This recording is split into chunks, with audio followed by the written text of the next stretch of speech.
देखिए, जब ये 12 दिसंबर को मेरे खिलाफ एफआईआर करी गई थी और उसके बाद जो हमारी यहाँ की कन्नी है, सतगामा कन्नी 5284 सर्वजातीय शौरान खाप की, उसको मैंने चिट्ठी दी थी कि मेरे खिलाफ ऐसे ऐसे पोस्को में और SC ST में और किडनैपिंग, जान से मारने की धमकी और दलित नाबालिग लड़की से छेड़छाड़ का जो है मेरे ऊपर मुकदमा दर्ज किया गया है, जो पूरी तरह से झूठा है और पूरी तरह से फर्जी है और पूरी तरह से राजनीतिक षड्यंत्र मेरे खिलाफ किया गया है, मेरे चरित्र का हनन करने के लिए। उसके बाद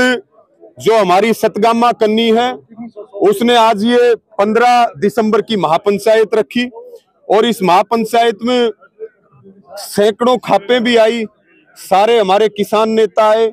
हमारे महिला संगठन, दलित संगठनों के और तमाम तरह के संगठन जो है आए और मैंने खाप पंचायत के बीच में जो पूरा पक्ष था वो मैंने पक्ष रखा और मैंने न्याय की मांग की, क्योंकि मैं एक सामाजिक व्यक्ति हूं, मैं एक पंचायती परंपरा का व्यक्ति हूं और मेरे ऊपर जिस तरह के आरोप लगाए गए और जिस तरह से राजनीतिक षड्यंत्र करके मुझे फंसाने की कोशिश की गई कि मैं कई साल तक जेल से ना निकलूं और मैं किसान मजदूर गरीब की लड़ाई में ना लड़ पाऊं, उस तरह का ये षड्यंत्र था। और मैंने पंचायत में मांग की थी कि सबसे पहले पंचायत फैसला करे कि अगर मैं दोषी हूं तो मुझे पंचायत फांसी की सजा दे, पुलिस और कोर्ट तो बहुत समय लग जाएगा। और पुलिस और कोर्ट मुझे कुछ भी करे, पुलिस चाहे मुझे जेल में भेजे और कोर्ट चाहे मुझे फांसी लटकाए, लेकिन मैं समाज का व्यक्ति हूं, समाज मुझे दोषी हूं तो सजा दे और निर्दोष हूं तो मुझे क्लीन चिट दे। मैं इस पूरी महापंचायत का, सभी नेताओं का, सभी का हाथ जोड़ के मैं आभार प्रकट करता हूं कि जो पंचायत में कमेटी बनी और जो तथ्यों की जांच करने के बाद में जो फैसला पंचायत में दिया गया कि भाई रवि आजाद जो है इस पूरे मामले में निर्दोष है। और उसके बाद जो और फैसले पंचायत ने लिए, जो ये दलित बेटी है इसके परिवार से मिलने का या SP से मिलने का, या आगे पंचायत कमेटी ने ये कहा कि भाई जब तक इस मामले में दूध का दूध पानी का पानी नहीं हो जाएगा तब तक पूरा समाज खड़ा रहेगा। मैं आपके माध्यम से सतगामा कन्नी का, सभी खापों का, सभी किसान नेताओं का, सभी दलित महिला सामाजिक संगठन जितने हैं, मैं सबका हाथ जोड़ के सबका धन्यवाद प्रकट करता हूं। और मैं फिर पुनः ये बात कहता हूं कि भाई जो भरोसा समाज मेरे ऊपर करता है और जो पगड़ी आपने मुझे पहना रखी है, मेरी जान चली जाएगी लेकिन मैं उसके ऊपर दाग नहीं लगने दूंगा कभी। आज भी एक महिला आई है या भेजी हुई, आप भेजी हुई महिला आई थी वो मेरे वो मैं पास में बैठा था, हुक्का पी रहे थे। मेरे ऊपर जिस तरह के किडनैपिंग के या दलित बेटी से छेड़छाड़ के आरोप, मैं कभी सपने में भी नहीं मिला उन लोगों से,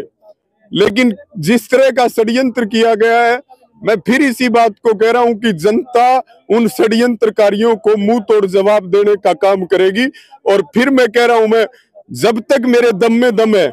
मैं हर बेटी के सर पे हाथ रख के चलने वाला आदमी हूं। उसके बावजूद बेटियों का आरोप लगाना ये मेरे चरित्र के ऊपर हमला है। और पूरे देश में जिस तरह से मुझे बलात्कारी और यौन शोषण का आरोपी बनाया जा रहा है, मैं हर तरह से समाज को जवाब देने के लिए प्रतिबद्ध हूँ।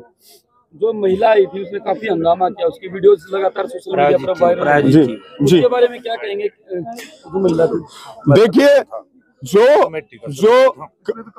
कमेटी के सदस्य है रमेश पंगाल जी, बड़े भाई हमारे, और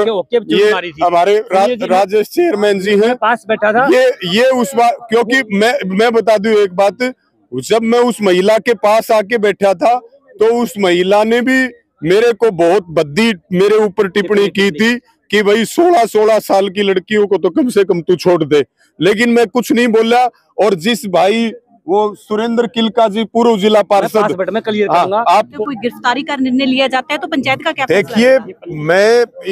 इस बात को फिर कह रहा हूं कि जब समाज ने मुझे क्लीन चिट दे दी है तो पुलिस जो है या सरकार मुझे फांसी तोड़ दे, मुझे किसी बात की परवाह नहीं है। पुलिस की पहले भी प्रताड़ना सही है, पहले भी जेलों में गए हैं, इतने मुकदमे दर्ज हैं, पुलिस के सामने हम घुटने नहीं टेकते। लेकिन समाज जो हमारी सबसे बड़ी ताकत है, बहन बेटियों के सम्मान के लिए लड़ने वाले लोग हैं हम, और बहन बेटियों के अपमान का या उनके शोषण का आरोप लगाए, ये चीज हम खुद कभी बर्दाश्त नहीं कर सकते। और